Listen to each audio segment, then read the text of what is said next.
Hello, everyone, and welcome back to another episode of the CAV Sports Podcast. I'm your host with the most, Chris. So, as you guys can obviously see, I am not in my original apartment / recording studio. I'm out here at the beach with the waves going around. It is spring break for me and my fellow college student colleagues, or if any of you are on spring break right now, I hope you are having a great time. Right now, I am in Galveston with some family and friends, having a great time out here, drinking my liquid death. But free agency news, a lot of big stories coming out of the sports world, so I'm here and let's get straight into it. So, first up, the best time of the year for college basketball is upon us. That is right, March Madness has begun. That is correct. So if you guys have filled out your brackets or getting ready to place those bets to see if you are going to either have a perfect bracket or at least close to perfect. I know in previous years I try to have a good record, or at least try to get a good bracket. I mean, every year Cinderella stories kill you, and it's just tough to see every time. But however, I'm very excited for this year. A couple of of crazy stories, actually. Like Alabama, I didn't expect them to go number one. I knew they had a pretty good team this past year, but getting a number one seed in the tournament is absolutely crazy. Kind of one of the bigger things that I thought was a little interesting was the University of Texas, actually. They won the Big 12 tournament this past week against against defending champions Kansas, blew them out of the water. They still got a number 2 seed, which was, I think, one of the weirder spots to put, especially since they were champions. So that was definitely something I was not ready for, and that was something that I wasn't really predicting, honestly. I thought, like, because they won the Big 12 and they had a good record against the defending champions Kansas, that they would be able to get that high seeding. But I guess not, so we'll just have to see what goes on with that. But I got to fill out my bracket. As of this recording, the tournament hasn't begun yet, or at least the official tournament. So I believe they're playing the first round of the buy-in tournament. So as of this recording, I still have not done my bracket, but I will do it after this video, and after this gets all done and recorded, I will get my bracket out there, and I'll share it with you guys on Facebook, Instagram, Twitter, all that good stuff. But let's move on. There's a lot of NFL news, a lot of NFL controversies, just a lot of stuff has happened over the past break. So let's get into it. So the Chicago Bears have traded the number 1 pick to the Carolina Panthers. So what do I think of this trade? First of all, I'm going to start with the Chicago Bears. Bears got a lot in return. They got a lot in return. One of the biggest things, DJ Moore. They got a number 1 wide receiver from the Carolina Panthers, and they were able to do that, and I'm very shocked that they were able to at least get him for the number 1 pick. Now, I'm not surprised that they traded. I've been saying it for a while that they were going to trade the number 1 pick for a lot of draft compensation, or at least some help for Justin Fields. I did not think that they were going to let Justin Fields go. There is no way, especially the potential that he has and the way he was able to keep their offense relevant throughout the season. So I'm not shocked that they traded the number 1 pick. It was a shock of who was going to get the number 1 pick. Because that was my biggest question, was who's going to receive the number 1 pick in the draft from the Chicago Bears, or who's willing to give up a lot to get the number 1 pick, to get Bryce Young or CJ Stroud, and Carolina did it. Carolina gives up, like I said, number 1 wide receiver, DJ Moore, 9th round pick in 2023, another 64th pick in 2023, 2024 pick, and the 2025 pick. That is a lot of draft capital for Bryce Young, which, I mean, he might end up being worth it in the end. So, but Carolina is in their not quarterback purgatory, but they definitely need at least a young quarterback to kind of get the gears going. You know, start fresh. They're probably going to not do well for a couple years just so they can build around Bryce Young or CJ Stroud. But for Carolina, I like this. I really do. I think that this is solid for Carolina, especially since they've been needing a quarterback. Now they can kind of, build a team around a young quarterback, especially since he's going to be probably on the cheaper end. I mean, we've seen it with Lamar, Dak, Jimmy G, all those quarterbacks in the league right now. And I'm sure Joe Burrow is going to get this soon. That contracts for quarterbacks is really expensive. And we've seen that throughout the NFL, and kind of just what we've seen, this trend of quarterback pay going high. So a lot of owners are thinking we should just go get a young quarterback in the draft, end up saving money in the end, and then deal with the paying later. And if it doesn't work out, you don't have to pay him, which is, at least a smart strategy to some of the owners, unless you're Baltimore and you're, kind of rugging it on the dirt with Lamar Jackson. But that's neither here or there. So now with Carolina possibly getting Bryce Young or C.J. Stroud, my biggest thing is that I don't know what the rest of the league's going to do. All those other teams that were looking at CJ and Bryce, such as the Texans and the Colts. Because I was expecting one of them two to go get the number 1 pick. Those two were going to be the top ones, I thought, and maybe the Raiders to go get the number 1 pick. But the Panthers just kind of came out of nowhere. From the number 9 pick, they weren't even top 5. They were top 10 in a pick, and they just decided to go all in. Which, makes sense. Frank Reich coming in, the organization's trying to turn over a new leaf. Baker Mayfield didn't work. Sam Darnold was okay. PJ Walker, he's good, but he's not a starting quarterback caliber right now. So getting Bryce Young, or at least getting Bryce Young or CJ Stroud, and having them either learn behind PJ or, have them start, kind of throw them into the wolves. It really just depends on what Frank Reich wants to do. But I don't hate it. I really don't, especially since they need that quarterback. The only thing that I really think is going to be the problem here is going to be DJ Moore not being there anymore, because that number 1 wide receiver would have been so helpful for Bryce Young or CJ. But hey, free agency is kicked off. There's wide receivers out there. Odell Beckham's working out now. For organizations, I believe the Panthers were one of the teams that went to go check out his private workout. You can always go try, with whatever trade cap you have, you can always go try to get a wide receiver and trade for him, or, try to draft one late rounds, hope for the best, and go from there. But you never know. You really never know.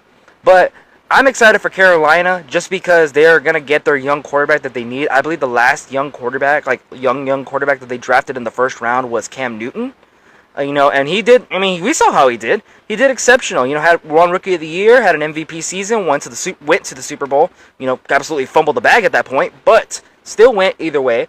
So I'm very excited for Bryce Young or CJ Stroud to go to Carolina, at least. Also, they're not in a strong division, if that makes sense. They're going up against the Buccaneers, who just lost Tom Brady.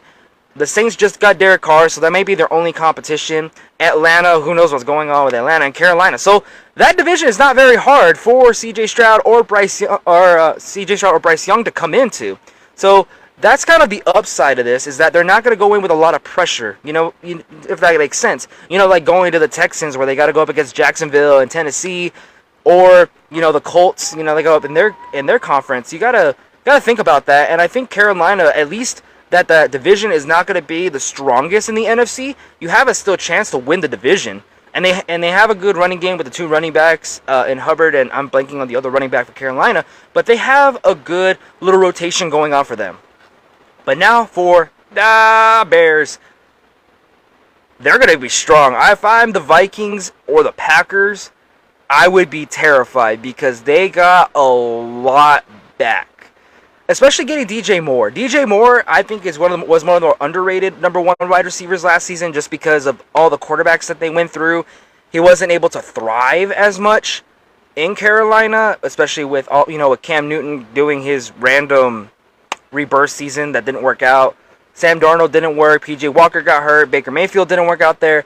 So you can definitely tell that he needed a stronger quarterback. Now with Justin Fields getting him, Chase Claypool coming back, and I think Chase Claypool is an excellent number 2 wide receiver. He really is. I think he's an excellent number 2, and I believe they just lost David Montgomery, so they may have to go get a running back or try to find one in free agency. I know Miles Sanders is available, but now they can work on the offense, because I believe their defense at least that's tolerable. They can stop certain offenses, so I don't think they're going to be they're not the worst defense on the planet, but I think their offense needs a little bit more work. Especially if you're going to try to protect Justin Fields from getting hurt. You're protecting your quarterback. So, if I were the Bears and you have the number 9 pick, I'd try to get a lineman. I would try to block for Justin Fields so he's not running around and possibly trying to get hurt, like kind of what we've seen with other quarterbacks that run around a lot. Kyler Murray is a good example, because he got hurt. Lamar Jackson got hurt because he ran the ball a lot. I'm surprised Josh Allen hasn't gotten hurt for all the times he runs the ball. So, you kind of see it. So, Justin Fields was also part of that list. So protect Justin Fields at all costs. That's going to be their ultimate game plan, and build around Justin Fields, because they just got a lot of draft picks to do it. So I think the Bears are going to be scary. They might be this year, but I know going into the future, that NFC North is going to be tough to beat with Justin Fields and the Chicago Bears getting all that drafted capital for the number 1 pick. And with that, it was just the right amount of draft capital, especially since they were really, really trying to hone in on what they wanted for the number 1 pick. You know, because they were trying to see who is not really, desperate enough, or who is willing to give up a lot of capital for our pick. And I just want to know what the Texans offered. You know, the Texans or the Colts, because when Carolina came in out of nowhere and just hit the RKO on everyone in the NFL and just screwed up everyone's drafts, that was just that just blew my mind. You know, in all honesty, it blew my mind with Carolina coming in and doing that. Like I said, I don't like that they gave up DJ Moore, but I do understand that they had to throw in something aside of just draft picks, because Chicago can always say no and go get, go trade with the Texans, who probably would want to would probably give up maybe Brandon Cook to get Bryce Young or CJ Stroud, or at least solidify that they're going to get him. So that's when I end with that. With the rest of the NFL, I don't know how the draft's going to work anymore, because now CJ Stroud's going to be the only one available, at least top tier quarterbacks going into the draft. So either the Texans or the Colts are going to have to fight to try to get CJ Stroud. And probably Will Levis and Anthony Richardson are going to get drafted a lot earlier than they should. In my opinion, they shouldn't be even number 1 picks. In my personal opinion, last episode, I talked about how Will Levis isn't, I don't think he's going to be great, and I don't think Anthony Richardson's going to be that great either. I think Anthony Richardson's a great athlete, but number 1, or at least in the first round, I don't think so, and same thing with Will Levis. But now they're going to probably get drafted even higher, since Carolina is probably going to take Bryce Young. So I just want to say congratulations to Carolina. You guys just got either Bryce Young or CJ Stroud in the draft. And, I mean, you guys have a weaker division, so don't say never. Carolina almost won their division last year and went to the playoffs, so don't count them out going into next season. All right, so next topic for the day. Hey everybody, I just want to take a real quick pause from the podcast to introduce our first sponsor, One Guy from Italy on University. One Guy from Italy on University is a local Lubbock restaurant located right next to Texas Tech University. They have some of the best food in town. I know personally, I go order the house calzone is my favorite, and also they have been voted to have the best calzones in Texas. So if you're ever in Lubbock, Texas, make sure you guys stop by One Guy from Italy on University, and thank you guys for being our first sponsor of the podcast. Now, let's get back to the episode. Hey, Austin Eckler has requested a trade from the LA Chargers. Now, I'm scared for the Chargers because they hired Kellen Moore from the Dallas Cowboys. It hurts my heart that he left and went to LA, but I was very excited for Kellen because he was going to work with Justin Herbert and Austin Eckler, and that was the duo pair, but now he is asking for a trade. But why is he asking? So, I think one of the biggest things is that he is just a workhorse of that team. Whenever Keenan Allen went down and the other wide receivers aren't going down, Austin Eckler's productivity went up. They had to give him the ball. And I know with Kellen Moore, and if he wants to run an offense similar to the Dallas Cowboys, he's going to want a strong running game, or at least a running game to help out Justin Herbert, kind of take the weight off of him and the wide receivers. But now that he's possibly going to go, is what I think is one of another crazier stories of this week, because I didn't expect him to go, especially since LA, they try to work with him, at least, give him the ball with enough touches, but I know they have a young quarterback that they believe in. Keenan Allen's a top 10, top 5 wide receiver, depending on who you ask. So they have weapons, and now with Kellen Moore being a more competent offensive coordinator, it works out for him. It really does. But now he wants to go because he's seen the type of money, and I know he's probably going to ask for Christian McCaffrey money, Ezekiel Elliott money, and other good running back money. So that's my biggest concern for the Chargers going into next season, is that if they don't figure something out with Austin Eckler, I don't think they're going to be that great, because everyone's going to know they're going to want to, throw the ball, or at least try to get a good passing game going, and it's not going to work. It just isn't. And I feel like that's going to be the biggest issue, or kind of a big concern going into the season if Austin Eckler does get traded. However, though, Chargers fans, don't be discouraged. Don't be discouraged, because Bijan Robinson, apparently his stock is going down in the draft from different analysts, Mel Kiper and others. they have Bijan Robinson going down to the late 20s, which I'm kind of shocked because I believe he's like the projected number 1 wide receiver to get picked this year. And I kind of figured he would go a little down just because a lot of teams need a lot of other positions. But Bijan Robinson would not be a bad pick for the Chargers if they do decide to trade Austin Eckler, or if they do find someone that's willing to trade for Austin Eckler. And really, I can see the Buffalo Bills trying, just because I know the Buffalo Bills need a more consistent running back, especially since Josh Allen was their top leading rusher last season, because he gets the ball on QB dives and somehow gets more yards than a running back, with him being 6'5" or 6'7", however tall that man is. And, get the pressure off Josh Allen. I think that would be a great place for Austin Eckler, especially with pairing him with Stephon Diggs and that offense. I mean, it's a great avenue. I think it's a great place for him to go. I mean, he may not like the cold, but hey, I mean, at least he'll get the ball, especially with Josh. And especially, even though Josh Allen is a great young talent, they do need to stop having him run the ball, because he's going to get hurt and you're going to cut his career short because of it. Especially since he's coming up on a pay year. I believe his contract's coming up, to get paid, and I'm sure he's going to reset the market. But you don't want to get hurt and hurt your chances of getting the money. So, with that, I think Buffalo should at least try and hear out what the Chargers want for Austin Eckler. I believe there's a couple other teams, but I know that one is on at least the top of my list of who should try to go get Austin Eckler. Maybe the Dallas Cowboys. I'll get to them later on in the podcast. But I'm just shocked, and I think if I'm Kellen Moore, or if I'm the head coach, I would definitely try to talk to him and see what we can do, work something out, keep him for another year before trading him. But especially if you're Kellen Moore, try to keep Austin Eckler as long as you can, or try to convince him to stay and play for the season, or go get Bijan Robinson. That's going to be their top 2 options going into the season. Alrighty, so next topic. Free agency has started this past week, and wow, there was a lot going on. I picked a couple of players, just kind of caught my eye a little bit. I know there's a couple more, but obviously we're going to be here for hours talking about free agency. But here's a couple that I picked. So number 1, I thought was kind of a big shocker. Jimmy Garoppolo is heading to Sin City.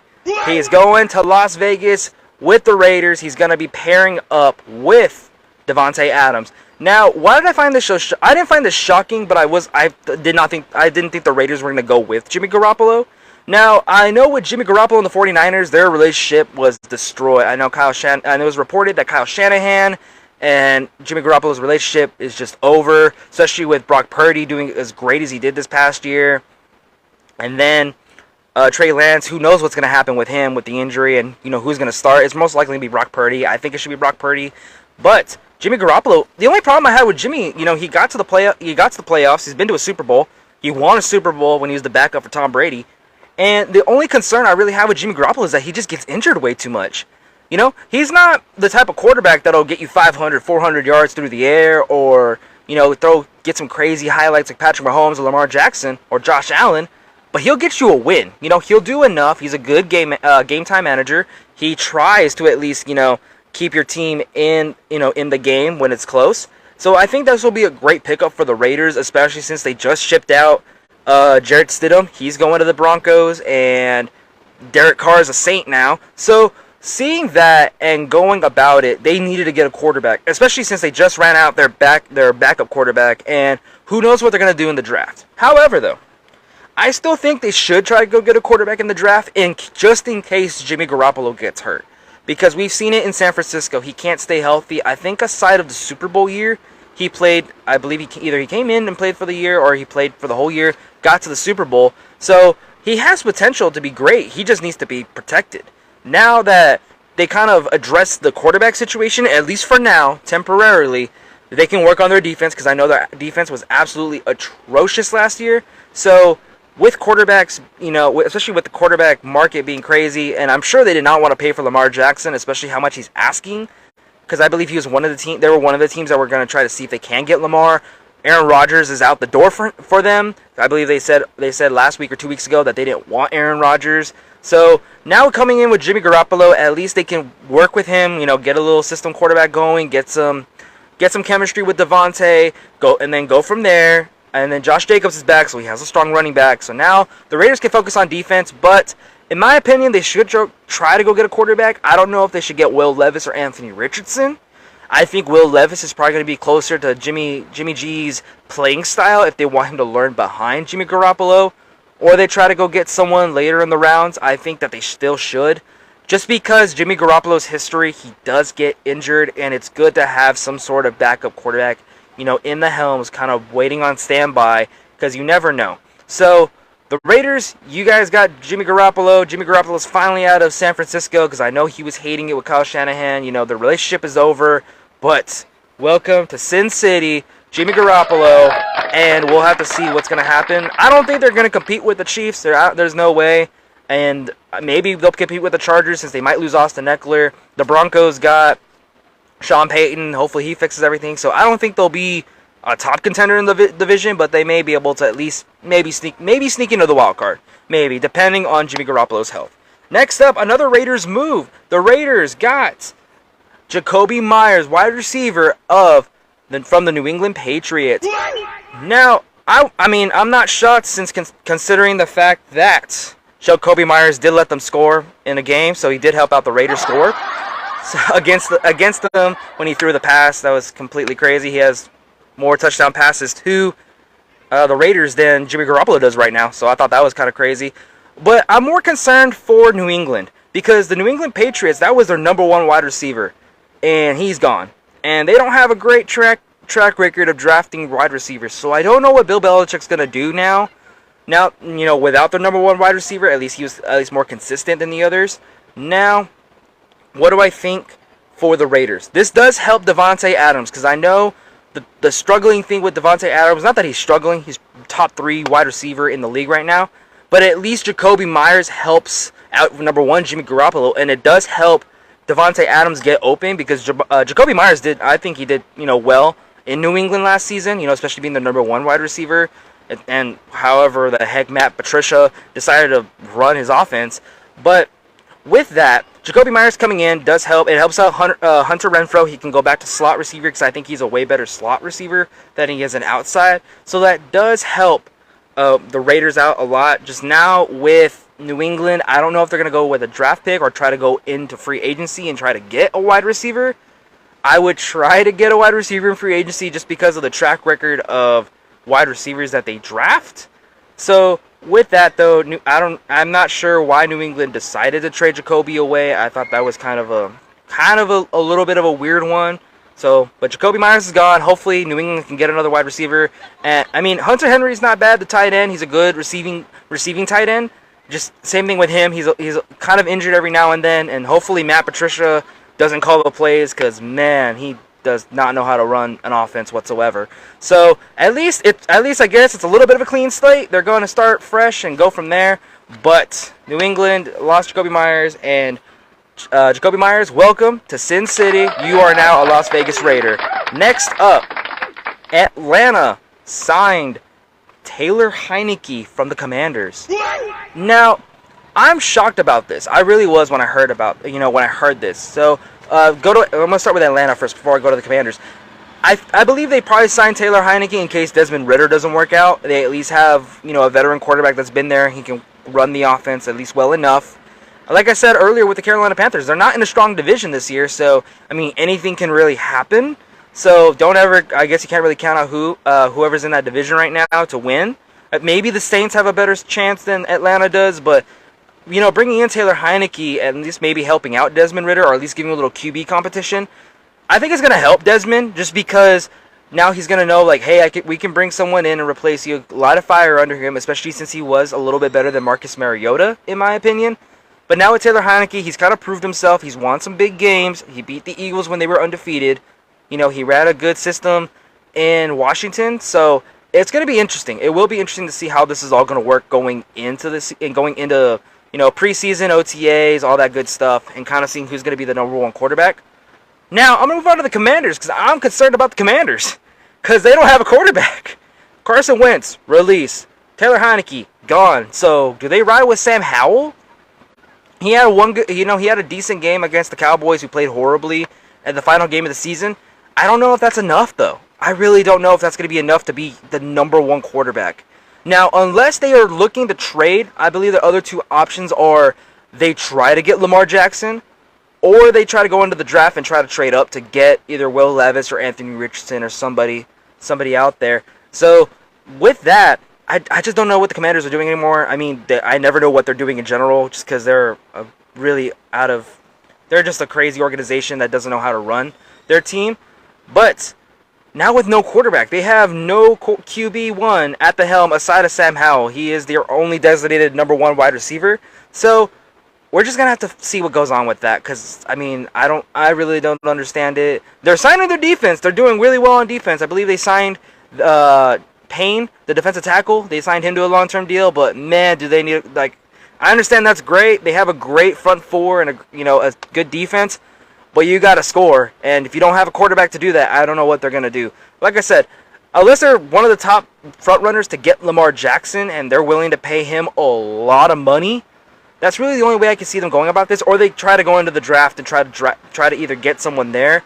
But I mean, with Carolina getting the number 1 pick, Bryce Young is more than likely gone. That means the Texans are more than likely going to get C.J. Stroud.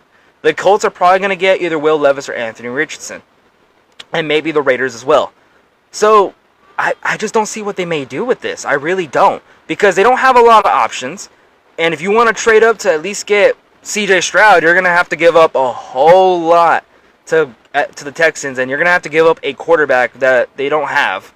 So, and even with the Colts too, they don't have enough. I don't believe they have enough to get their pick to try to get Will Levis or Anthony Richardson, because that's probably who's going to go in the number 3 and 4 spot for QBs. So I don't think they have enough. And I think also if you throw in Will Levis or Anthony Richardson into the Commanders' offense, just like straight out of the gates, I don't think that's going to work out so well, just because of how tough the NFC East is. I mean, they just got a whole lot tougher with Darren Waller going to the Giants, the Cowboys signing a corner, which we'll get to them in a minute, and the Eagles and how well their team does. I just don't see it if they try to go get that quarterback and try to make it work and throw him into the fire and hope it works. I really don't. So with the Commanders without QB, I think they're going to probably be one of the more desperate teams going into next season, because I don't know who they're going to rock with. I really don't. Sam Howell, like I said, 1 game shouldn't be enough to determine if he's going to be QB1. Or they're going to try to pay Lamar Jackson a lot of money. And who knows what's going on with that at this point. But they're going to have to give up 2 number 1 picks and go from there. And I think that's going to be a lot more to give up to Baltimore if they try to get Lamar Jackson. I mean, maybe throw out a price and see what they do. But, to go on from there, let's see what happens to the Commanders. Next up for free agency, my man, Baker Mayfield, number 1 pick, is going to Tampa Bay. That's right. Baker Mayfield has been reported earlier today by NFL insider Jenny Enriquez, source Adam Schefter. They have been reported that Baker Mayfield is going to Tampa Bay. Why do I like this? I like it for a lot of reasons. It's a change of scenery. It's an easier division. Like I said, the NFC South is not going to be the strongest coming in, outside of maybe the Saints. And he has weapons. Keyword weapons. In LA, when he came in, everyone was gone. Cooper Kupp, gone. I believe Higbee was the only starter that was good, that was actually producing. Cam Akers decided to be great towards the end of the season when it didn't matter. They lost they lost Allen Robinson. Aaron Donald was gone. So they didn't have, that great offense and defense that they had during the Super Bowl run. So he didn't have that to work with like Matthew Stafford did. So now with him going to Tampa, he's probably going to beat out Kyle Trask. And I think that's one of the bigger things coming out of this story, is that the Buccaneers don't trust Kyle Trask. And I think that's probably what it is. That they've seen enough of Kyle Trask, but they don't think he should be the starter. That they have to go get someone else to possibly fill in for Tom Brady after his second retirement. So going on from there, Baker Mayfield's going to work with Mike Evans, Chris Godwin, I believe Rashad Jones, because Leonard Fournette is going to be gone. And I'm excited for him because it's, like I said, it's change of scenery and definitely learning under a different coach and probably getting more time to learn the offense is going to be even a better situation for Baker. Because keep in mind, 2 days after getting signed by the Raiders, came in and won a game, and he only knew, I think, Sean McVay. That's the only person he knew. So, especially learning under Sean McVay, I know it was a bad season for the Rams, but hey, he's not a bad offensive mind. So I think he's definitely going to help out, at least if he retained anything from Sean McVay and then go on from there. But I think this is good for the Buccaneers just because they don't spend a lot of money on a quarterback, which is always great because they can always, it helps the salary cap. They don't have to, either overpay, a quarterback, or they don't have to break the bank. And they can sign other pieces to help out Baker Mayfield. They can always try to rebuild the line because I know a lot. The center got injured. I believe the left tackle got injured. So they can always rebuild that O-line depth. And they can also try to help out on defense. I know their defense was a little bit of a disappointment after Shaquille Barrett got injured. So, and as I stated, NFC South is not going to be the strongest going into next season. So it's anybody's game. I believe the team to beat is going to be either the Saints or the Carolina Panthers. They're going to be the top two teams to beat. And, so Baker Mayfield has a chance to at least kind of help himself out, kind of revive his career a little bit. I know it's been a little bit of a downward slope. Everyone has made fun of me for it for the past few months and a couple years. But I still believe in Baker Mayfield. I still believe in him. I think he's going to do good in Tampa. I think it's going to help him out. Mike Evans is for sure going to help him. Chris Godwin. And we'll just have to see how that goes. But Baker Mayfield is now a Tampa Bay Buccaneer. All right, going off a free agency topic for a moment. We're going to continue a little bit. But now we're going to talk about my Dallas Cowboys. So, the Dallas Cowboys. So, about earlier last week, it was reported that Dak Prescott and Zach Morton restructured their contracts. And it freed up $30 million in cap space. I liked it because it was a sign of we're bringing somebody. And I'm very hopeful that they're going to keep bringing people in, because I think the Joneses and the Jones family are realizing that we need to bring in free agents. Like, I like the guys we draft. I believe it was a statistic that the Jones family and the Dallas Cowboys have drafted the most Pro Bowlers in the NFL, which is great and all. It really is. But we've seen the pattern, in the past decade or so, that if you got to bring in free agents, you got to bring in some extra help to help either these young star players that are coming in, or you never know if they're not going to be that great. They might be disappointments. You never know with these things anymore, especially in the NFL. So definitely, when I saw $30 million was freed, it blew my mind, because I was not thinking that Dak or maybe Zach Martin. I could see Zach Martin possibly, restructuring the contract, trying to help out the team, because he knows we're going to, we need all the help we can get, especially after the disappointing season last year, barely losing to the 49ers in the playoffs. He knew it, and probably it took a little bit of negotiating for Dak, especially since he was really honed in on getting paid. So with him now going about this and trying to get, him restructured, and now we finally got it restructured, we can finally try to bring somebody in to help out Dallas. And one of the positions that I have been praising for, stretching out, explaining to everyone that we need more than a wide receiver. It was reported yesterday, Stephon Gilmore was traded to the Dallas Cowboys. I was very shocked because we never do anything during offseason and free agency. We never do anything, or we wait till the last minute to try to get people.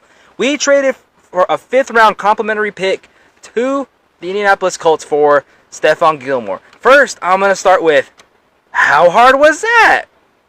Look how easy that was. You'd be surprised how many teams will give up really good players for very little. I mean, we did it with Amari last year. So Stephon Gilmore, great cornerback.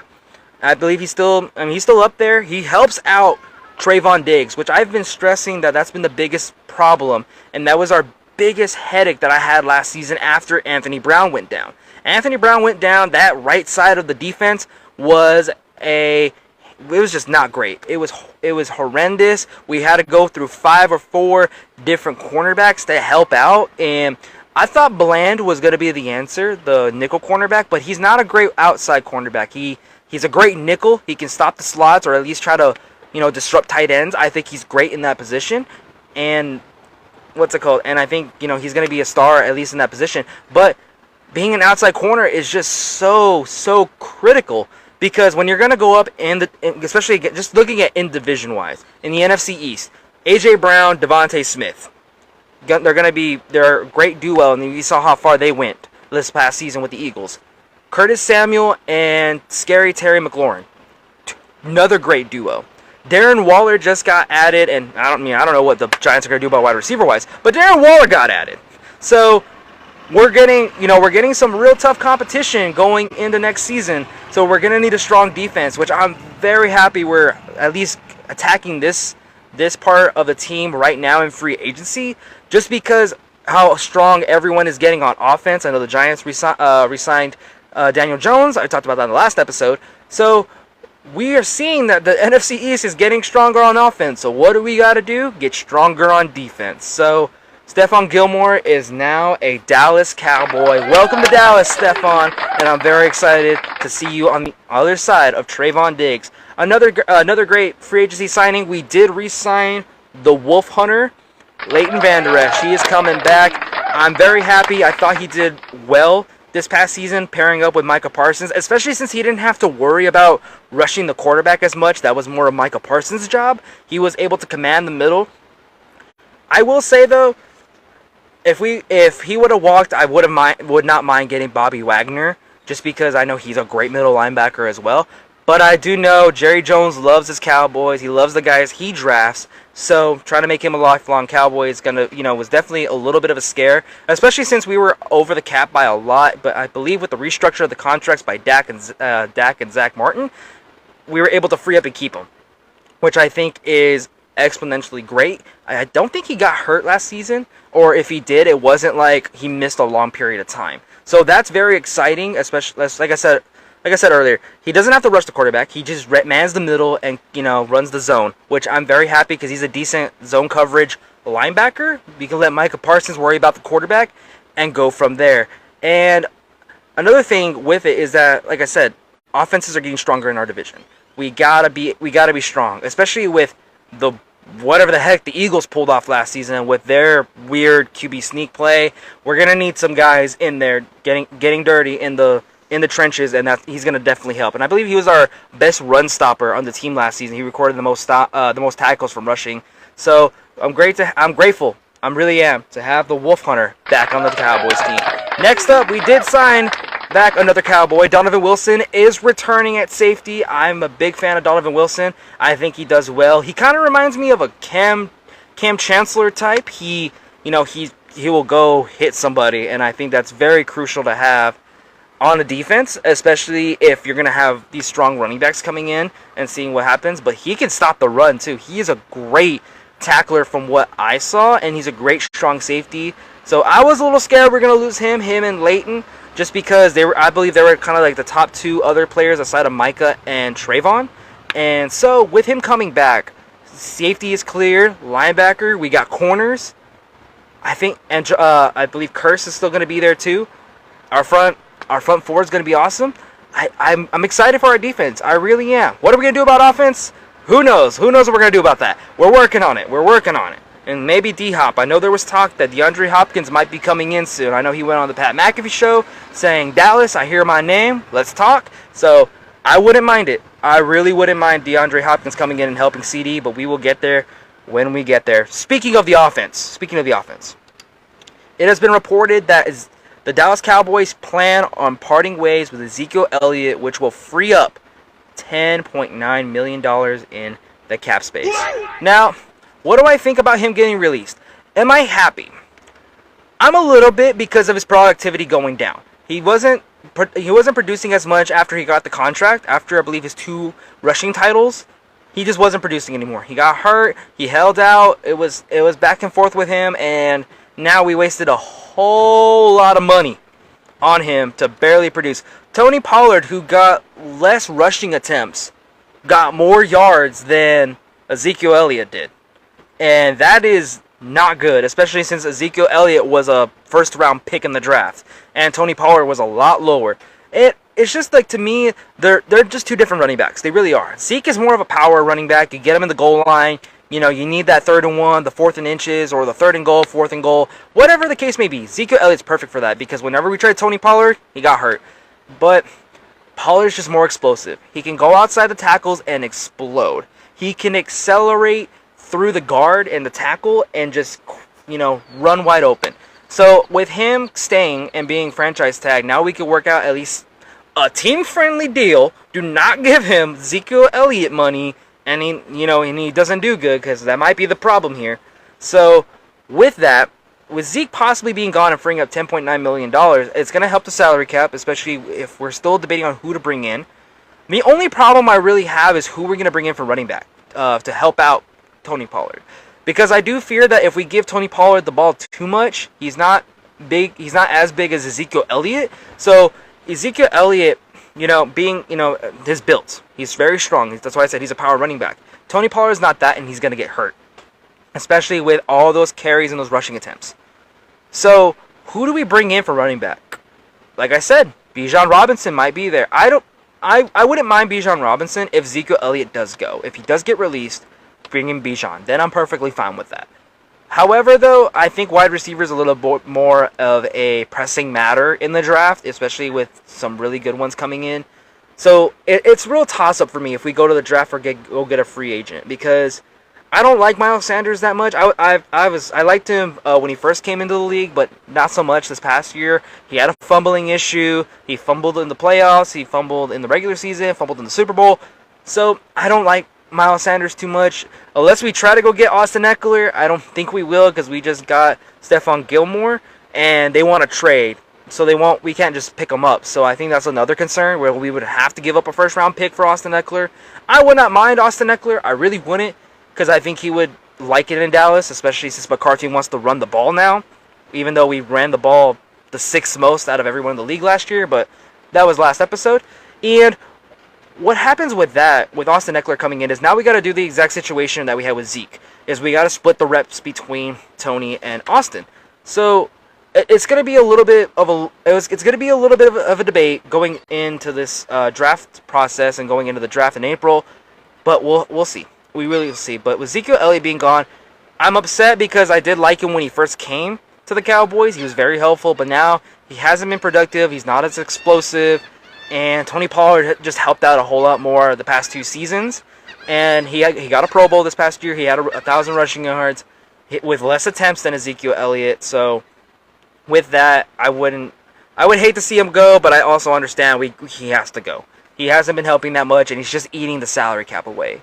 And it is, like I said, it is a little hurting because he was really good when he came in, but sometimes you gotta cut someone loose and just let him be free. Like that old saying, if you love him so much, you let him go. Well, Dallas doesn't love him anymore, but you guys get the point I'm making here. So Tony Pollard will probably be running back 1, and we'll just have to wait in the coming weeks with the running back. So final topic for today. So we've been talking about the guy, the man, the headache of the NFL, Aaron Rodgers. So I've been praising on the podcast that I don't like Aaron Rodgers as a person. I don't agree for the Jets to go get him just because I don't think he's going to help out the team. I don't think he's going to help out the locker room. I think he's going to be a bigger distraction off the field than he is on the field. However, though, I do have someone here who is a Jets fan, been a long-time Jets fan, and we can ask someone from a Jets fan perspective what they think of Aaron Rodgers. So I want to welcome our first guest on the podcast, Mr. Jeff Korean. See if he comes out. That is awkward. All right, so Jeff is running a little behind, so we will get to him in a second. Now, like I said, I guess we'll talk about the Jets here. I'm not very sold with the Jets, and we'll have to see what's going to happen with New York and what's going to go on with Aaron. I know right now he is trying to get his little thing going on. And there is Jeff Korean, everybody. Our first ever guest of the podcast. Chris, it's an honor to be here with you, man. What's going on, Jeff?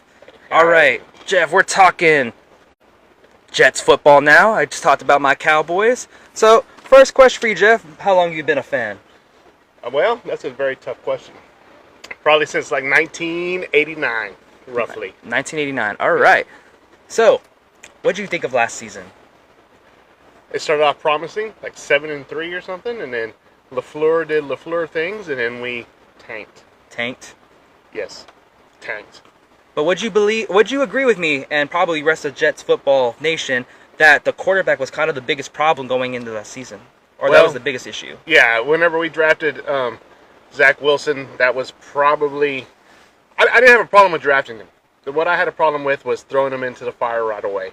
And it's not just the Jets to do this. They did it with Trevor Lawrence. They've been doing it for a few years now. And you can't throw a kid coming out of college into the NFL right away and expect him to be successful just based off the speed of the game alone. Yeah, I completely agree. And then Mike White came in, saved the day. He was your hero, or what's going on with Mike White? Well, let's back up to last offseason. We signed that guy out of Baltimore, that Flacco character. Flacco, yeah. Ooh. Who, yeah, he won a Super Bowl, but defense, okay? I would say, defense won the Super Bowl. Yeah. He was just there. Here's the thing.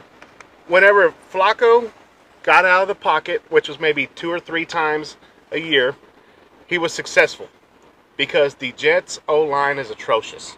So you're running for your life, which is why Mike White got hurt, by the way, running for his life and got smacked outside of the pocket, but or in the pocket trying to escape.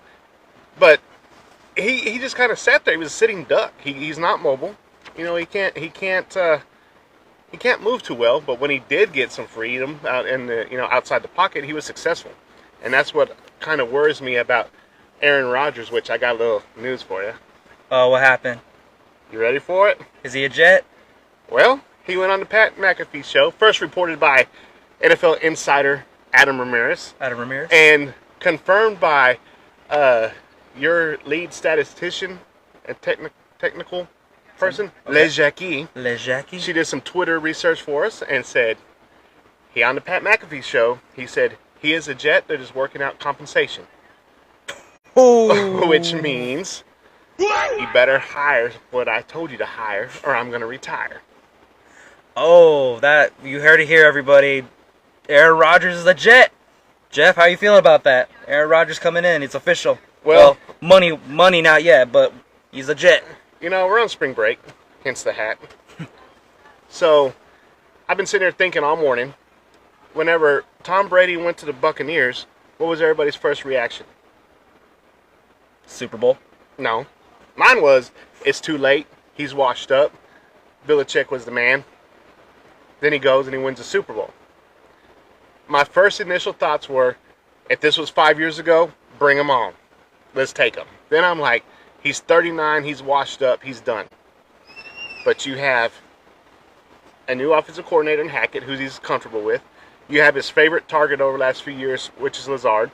You have Randall Cobb coming in. You got his safety valve, which is Mercedes Lewis at tight end, that they've already signed. You've got Breece Hall coming off an injury, who was going to have a record-breaking season as a rookie running back, who blew his knee, which nowadays a blown knee isn't so bad. Yeah. You know, you can come back very quickly and very strong. So you got a strong run game. You have his targets to throw to. The only thing you need to work on is that line. The line. Now, cap space. Jets only have $11 million in cap space available.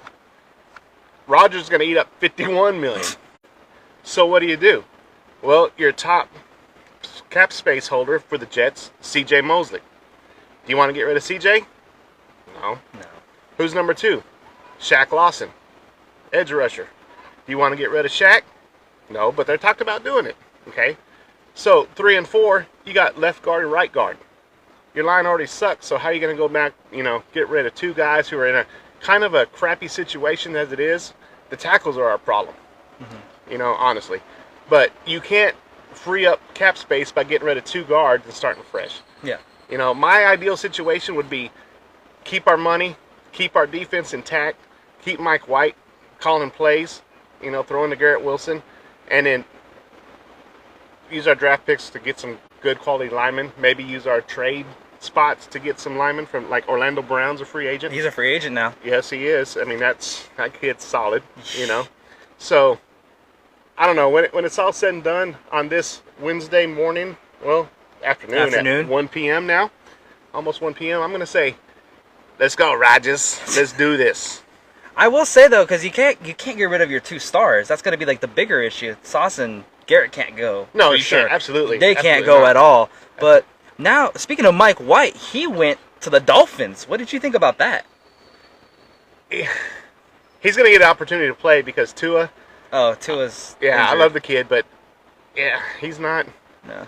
Why would you go back out there after what happened this season? Two straight concussions? No, I would mean, refuse to go back out. I mean, it's understandable. Walk away. Like, Andrew Luck did it, and it wasn't even as bad as what it is here. Yeah. With Tua, I mean, you kind of have to take your personal safety and health into consideration and walk away. So I think Mike White's gonna get a chance, and I think he's gonna get a chance at revenge. It just depends on what we have intact as far as a pass rush, and because that's how White got hurt for us. He couldn't elude the pass. He couldn't elude the pressure. Stevler is a better pass, a rush eluder, but he's not accurate. Yeah. White's accurate as long as he has time to throw. But if he's on the run, he's kind of iffy, which I guess that's any quarterback, to be fair. Yeah. But, it's just one of those things that it's kind of a catch-22 if we're going to roll with Rodgers. I'm just at the point now where I'm tired of the waiting game. Mm-hmm. Let's know, how long am I going to be mad? Because right now I've been mad since about 2011 since we lost in the AFC Championship. So it may be over. It may be. I do want to know, though, because the whole wish list came out, what did you think of the wish list and possibly being called the New York Packers from now on? Fair name. Fair name. The wish list was Lazard kind of surprised me because, whenever he was in prime time, which, by the way, it's hard to get Jets games in Texas. So with the acquisition of Aaron Rodgers, there's going to be a lot of prime time games. So I'll get to see a lot of stuff without having to go spend money at Buffalo Wild Wings or spend money on my newly acquired YouTube TV package because that's where the NFL Sunday ticket's going to be. I think that's a little ridiculous, honestly. Yeah, I didn't like Amazon streaming the Thursday games. No, that was YouTube's horrible. coming up. Well, I think YouTube, the quality of it's a lot better than what Amazon was. Oh, To be fair. I mean, 1990s TV was better than what Amazon put that's out true. there. That's So very true. The 13-inch in the kitchen. Heck yeah. Was way better. But it's just one of those things to where let's go. Let's go. Let's go. Last question before we wrap it up. What are you predicting? Season record. What are you going? How far are we getting? Well, we won 7 games this year, and then lost like the last 8 in a row because of LaFleur.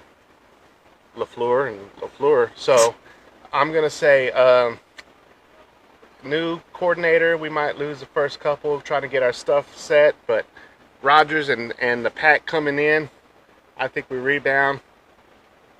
12 games. 12 games? Go to bet. Oh, speaking of betting on that, before this happened, there was a 30-1 odds on the Jets winning the Super Bowl. So I'm like, why not a little small wager? I got my ticket. So if I cash it in, anybody that shares this podcast, I might give you $1. Give you $1? Might give you $1. Can we do that? Is that legal? Yeah, for sure we Okay, can. just make Sports sure. betting is legal, so it's cool to go. Yeah. But on that note, Jeff, can I get a Jets chance? Jets, Jets. Alrighty, guys. Well, thank you guys so much for tuning in. Make sure to follow me on Facebook, Instagram, TikTok, or Twitter at CAV Sports or CAV Sports Podcast. This video will be going up on YouTube, Spotify, and Amazon Music later on. But thank you guys for tuning in, and catch you all at the next one.